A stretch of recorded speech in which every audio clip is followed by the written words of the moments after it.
all triggered from time to time. We respond to situations in the present in ways which may seem incongruous with the situation itself. And when we do, we can be plunged into illogical despair. A cycle of fear, anger and resentment. Having previously been calm and hopeful, I cannot be alone in experiencing a cyclone of fear and anger. This is because it happens so unexpectedly and fast.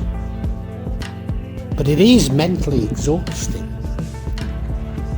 We can no longer distinguish between the trigger and the original event.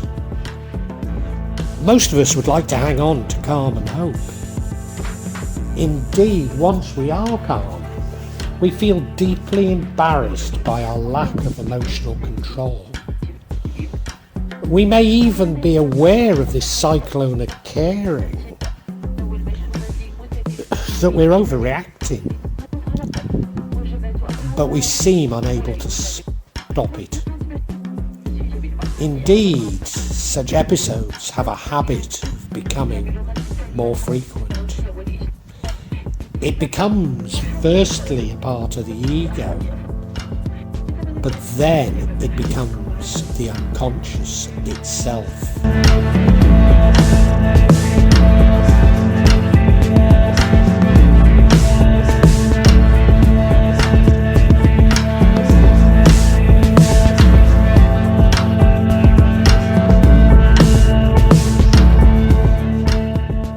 It seems that we're triggered by identifying an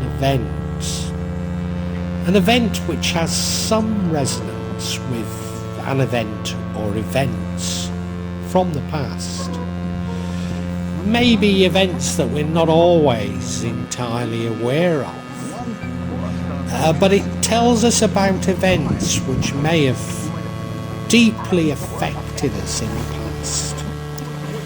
Indeed, the trigger may not always be the equivalent to that traumatic event, but for us it's inextricably linked. I find it hard to take criticism.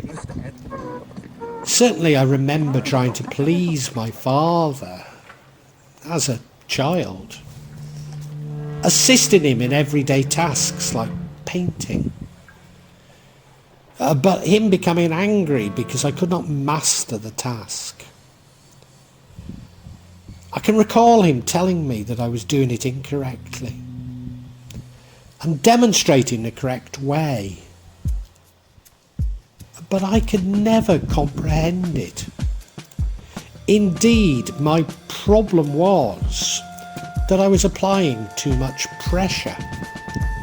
But when challenged, I only applied more pressure. This resulted in him grabbing the paintbrush and telling me that I was cack-handed. And you know, I seem to think as a father, I did exactly the same. You see, I became an empath. It was after my parents seemingly abandoned me when they went into business. But their reasons were entirely honourable, wanting to provide me with the comfort they never experienced in their wartime childhood.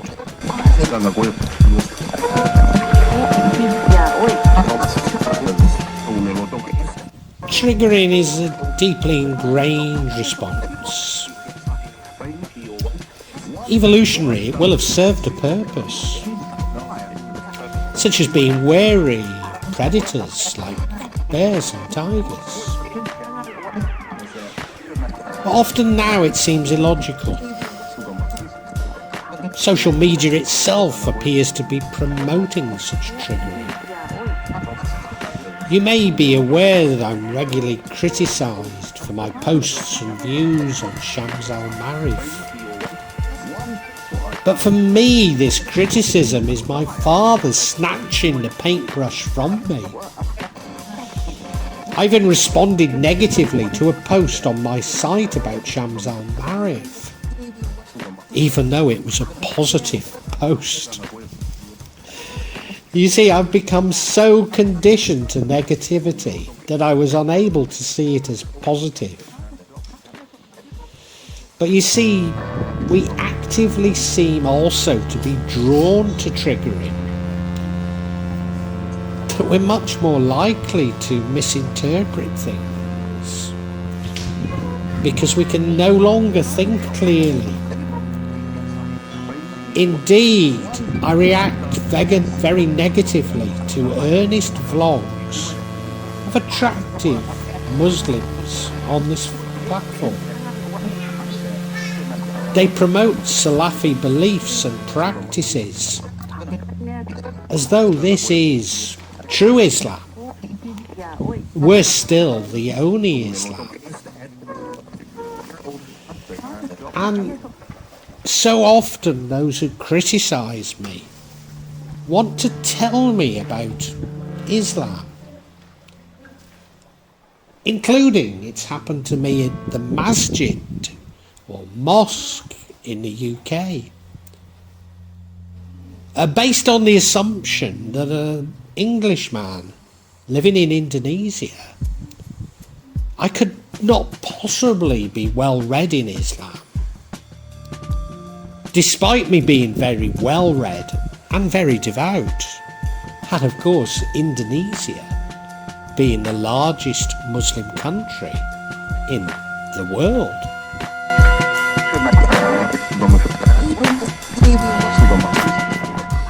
I was brought up to see such behaviour as more common amongst Mediterranean people, that this was less pronounced amongst people from Northern Europe. I've always consoled myself that this reflected my Jewish heritage, but increasingly believe that my family were Russian Jewish converts who moved to Prussia rather than ethnically from the Holy Land or the Mediterranean. In truth, I've no idea. But now in Indonesia, my ability to become triggered is embarrassing to my Indonesian family. Especially as they're Javanese, as in Java, one should remain calm at all times. Public displays of emotion being a sign of weakness, even a mental disorder. When my mother was dying, I was under pressure from my relatives and her carers to come and see her before she died. But I'd applied for a new passport from the UK, which took 4.5 months to arrive, after which I still needed an exit and re-entry visa, and to book a flight which were becoming scarce and very expensive. But in order to collect my passport and get a visa and enter the airport, I needed my digital ID to be up to date. But just before the passport was issued, my digital ID turned red. I needed a booster shot to resolve this. But I was unable to access a shot because I suffer from white coat hypertension. Now, nobody had heard of this in Jakarta and simply believed my blood pressure to be too high to have a shot, even though it was not that high for a Westerner of my age. And now, I had to go to many centres to find somewhere that had a correct shot for my history, so I couldn't just get any shot. I had to have a particular shot. And I queued for many hours with hundreds of people in Jakarta. But each time they took my blood pressure, it was too high. Little wonder, given the pressure that I was under to see my dying mother. Eventually I broke down in tears and fits of despair, shouting out completely unacceptable behaviour to hundreds of people around me, and deeply embarrassing to them, but even more so to my family who were with me. And my display only hardened the medical staff's view that I should not be given a shot, possibly even that I should seek psychiatric help. Albeit in the West that we would see the medical staff's lack of compassion as contributing to a patient's mental health issues. And I have to say, to this day, I consider my reaction very normal for a Westerner. Well, I did get to see my mother die, but nobody in England would accept the problems that I'd faced, finding it absolutely incredulous that a developing country should have even stricter medical restrictions than a developed country. But such views had also been fanned by my narcissistic mother. She told anyone who would listen to her that I'd abandoned her, never calling her, despite me doing so every week. As a result, I've been cut off by my mother's family. We call it sent to Coventry in England, but they didn't speak to me at the funeral. But those few people, not family I might add, whom I'm entrusted with the truth, were amazed at my control. You see, I didn't want my mother's family to think badly of her, and it was much better that I should shoulder the blame.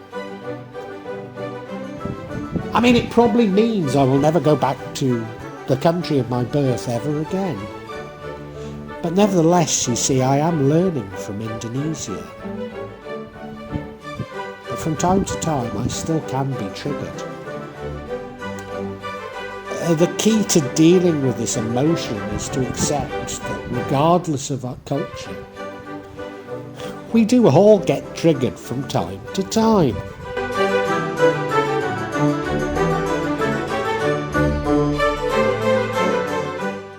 So often we're told to count to 10, and it does work. Also attempting to see our ego as an observer, which I would recommend even more so.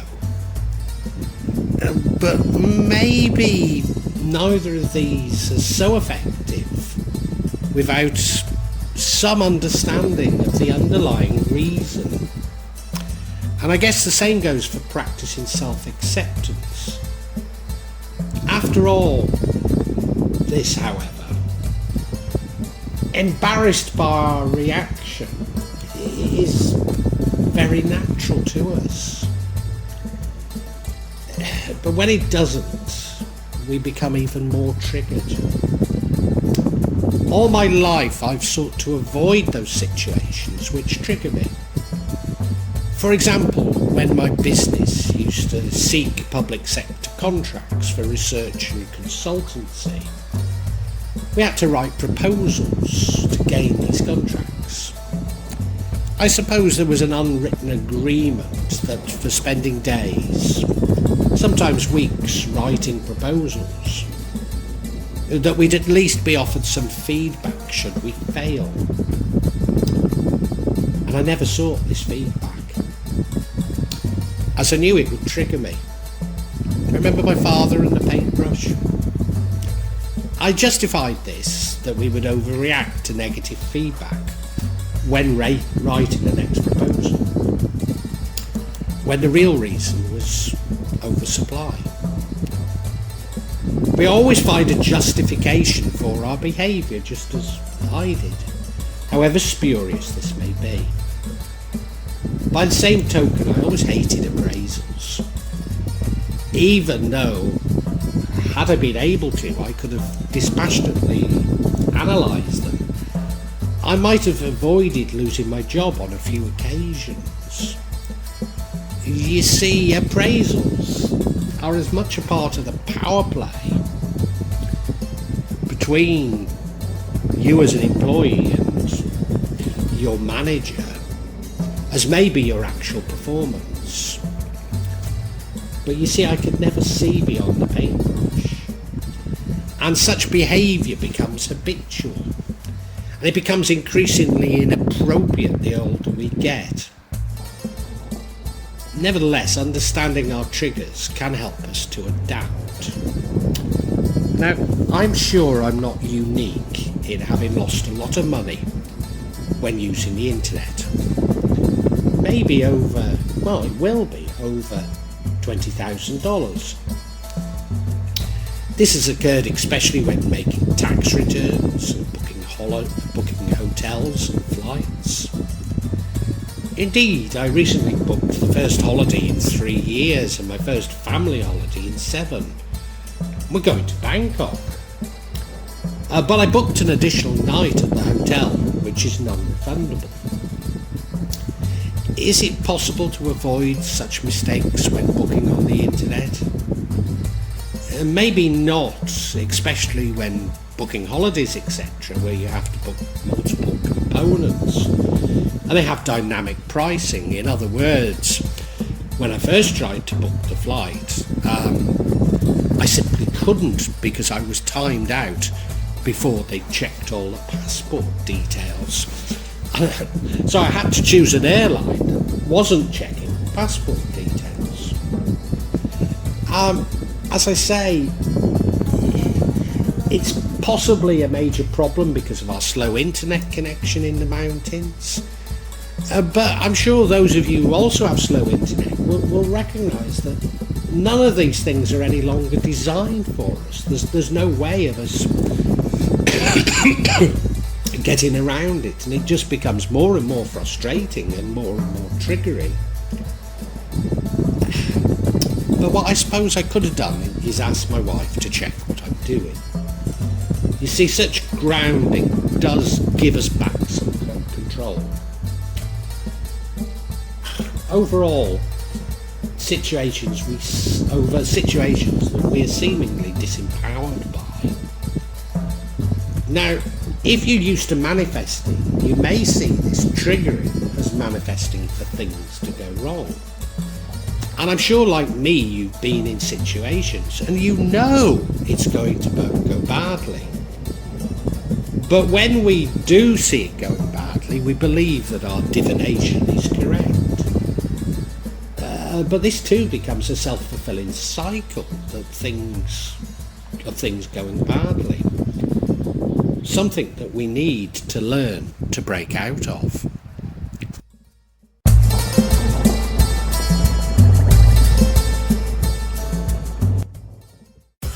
Now, this triggering is a reaction, and so such reactions do provide us with a clue on how we can move beyond this habitual behaviour. Remember, they remind us of past trauma. Indeed, the body holds so much trauma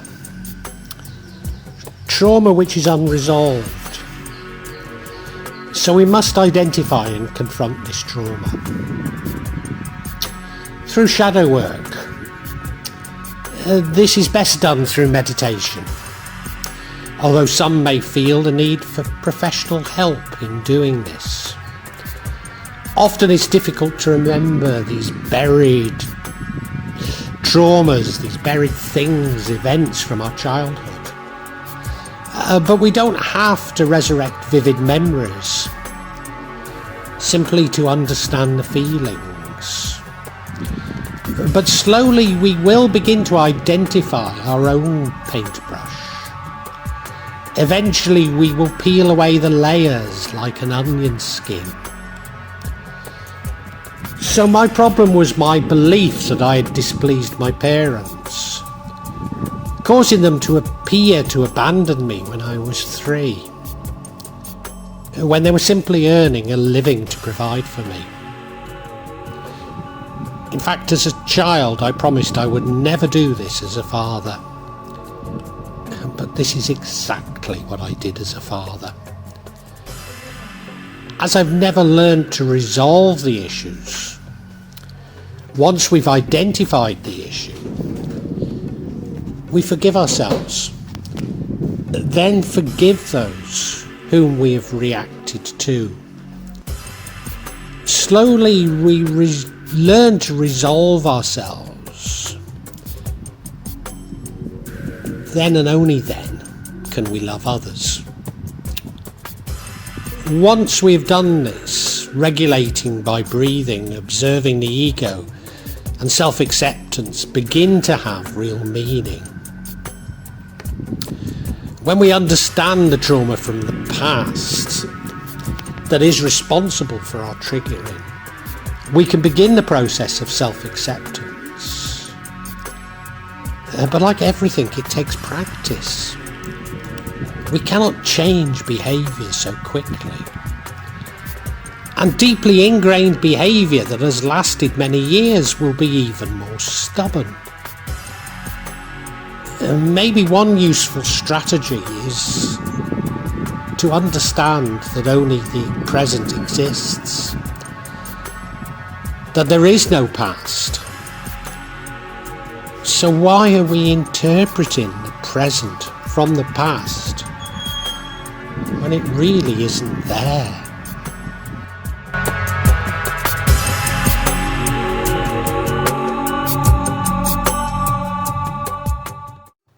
This cyclone of fear has so many parallels with my own experience of being a victim of black magic.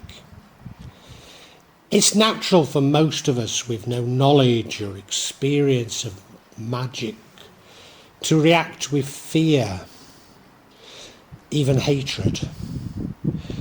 Our immediate reaction is to send the magic back, even to attack the perpetrator, either physically or with magic.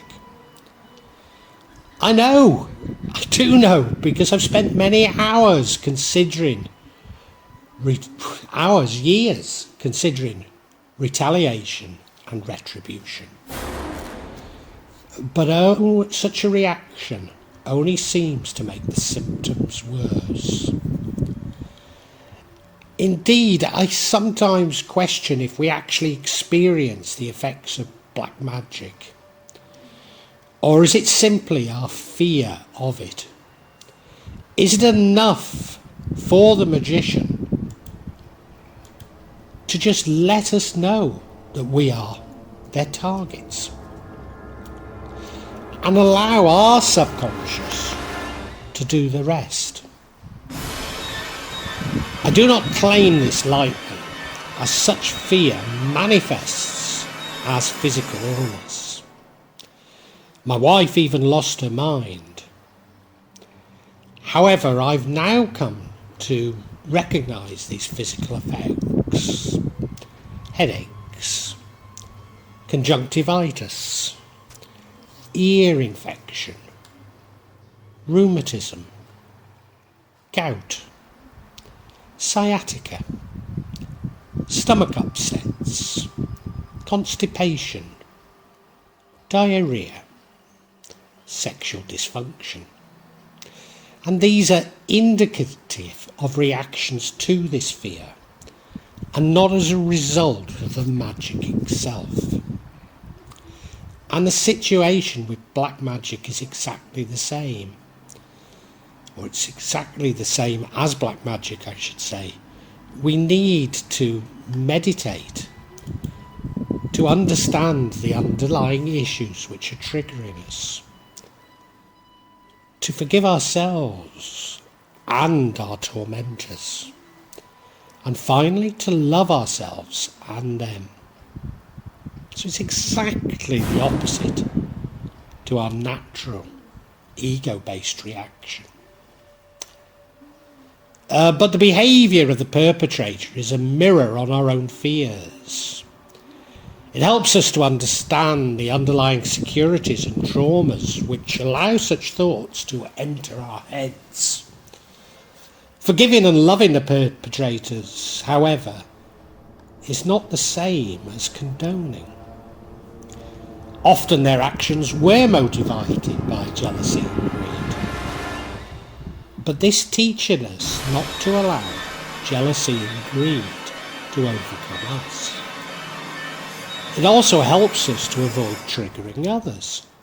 However illogical this may seem, but remember the paintbrush, it is illogical. Why should others be logical and us illogical? And maybe the reason I'm more prone to triggering is not my Jewish heritage, but because I'm an empath. I'm too defensive when challenged or fail to please. I pick up on not having pleased others, and this becomes my trigger.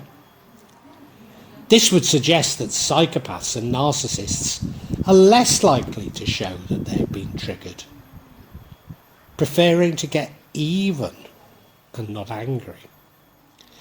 It possibly doesn't help to know that it's all about emotional maturity. Not least as I've always felt that I lacked emotional maturity. Worse still, I do have some training in psychology, but don't listen to this thinking I'm a professional psychologist. And all I could think of was transactional analysis. Why couldn't I break out of being the naughty child? In fact, the more I used psychology, the worse it seemed to make the situation. Never understanding that all my life my emotions and responses have been manipulated by narcissists. That using psychology and setting boundaries are a challenge, an affront to a narcissist. You see, narcissists feed off our energy, be it joy or anger, so constantly attempt to trigger us, often using triangulation with a third party. It doesn't have to be an actual third person, but an abstract uncertainty of hinting at a third person and a third party comparison. As a child, my mother would trigger me by comparing me to my seemingly perfect friends, until I learned to compare her to their seemingly perfect mothers. Nevertheless, this itself establishes a destructive pattern of behaviour, often highly effective, as they only focus on the trigger as the outcome, not the argument or the behaviour. But I know from experience that the more they use this trigger, the less able you are to cope with it. You're completely aware of what they're doing. You so want not to have another outburst of anger. But that very anxiety becomes the trigger itself. Indeed, I could spot the trigger coming and get angry before anything negative had been said, making my behaviour seem even more manic in front of everybody observing it. But worse still, we start reacting in this way when others quite innocently talk about the very things that the narcissist uses to trigger you. Thus the cyclone is established, and we believe ourselves to be emotionally immature, feeling that the real me is unacceptable, that happiness and joy are rewards, not a way of life, that we have to regulate our actions and true behaviour to become inauthentic. A minor thing, but I was brought up to always have the curtains open during the daytime. What would the neighbours think? Creating feelings of guilt when we're simply being manipulated.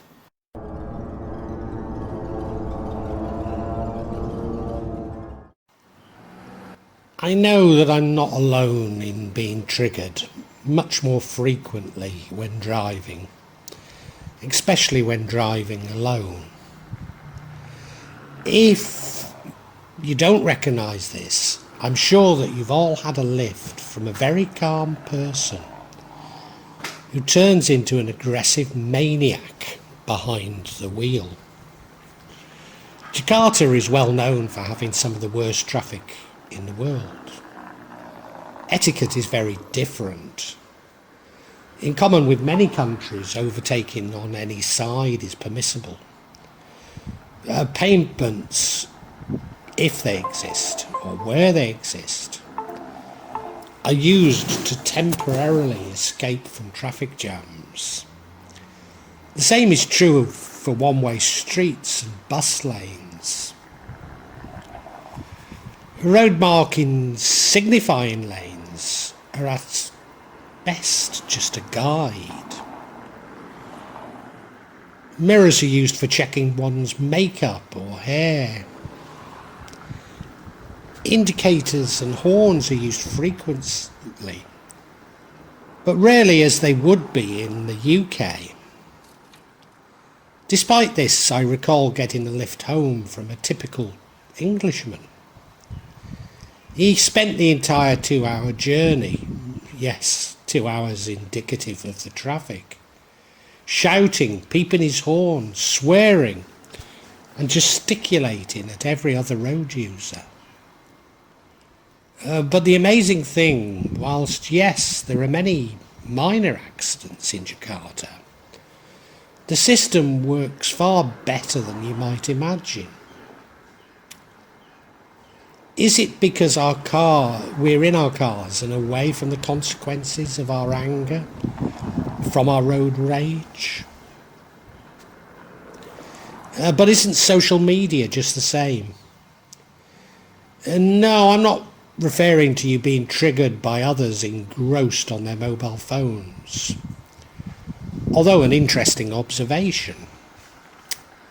Now, I myself am something of a social media virgin. But since starting this channel and commenting on the channels of others, I'm totally amazed by the lack of courtesy and respect. As though social media has been designed for psychopaths and narcissists. Well, it has. Worse still, it seems to be encouraging more psychopaths and narcissists. The proliferation in the use of the word triggered is something of a social media phenomena in itself. Thinking of this platform, it thrives on vlogs that trigger people because it keeps them watching. Now, this could be an unconscious result of the AI algorithms which seek to maximise time online. Whatever, the effect is the same. Because triggered individuals are good and loyal consumers. What damage are we doing to society? I cannot be the only one who's appalled by the anger I sense in social media posts. Only today I watched a vlog on a bomb hoax at the Lion Hotel in Shrewsbury. Once a proud coaching inn where Charles Dickens had stayed. Whilst it's sad to see this grand hotel's assets stripped away in this way, but the presenter and over 800 comments focused on the asylum seekers, not the hoaxers. And the Thai owners of the hotel, not the asset stripping of grand hotels in almost every town that don't have overseas owners. The anger was palpable, and I believe can only result in further civil unrest. But then, triggered angry people are the easiest to marginalise and therefore control.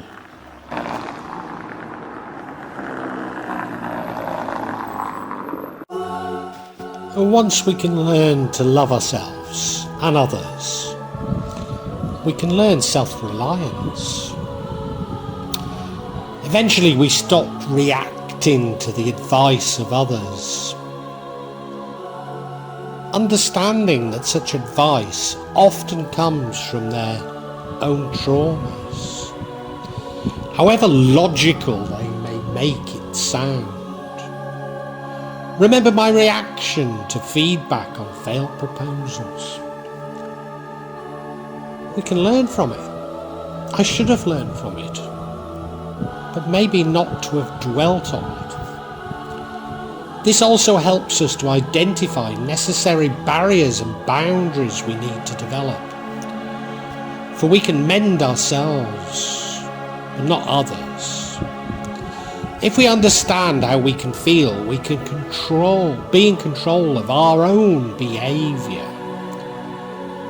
Nevertheless, such boundaries will be tested, particularly if you're dealing with psychopaths and narcissists, as forcing through these boundaries can be the quickest way to re-trigger others. Once we truly understand our feelings, we're able to hold our own boundaries. Through love and understanding, we can impact on others and attract love and understanding toward ourselves, whilst preserving our boundaries to negative reactions. As our own negativity will attract further negativity and codependence.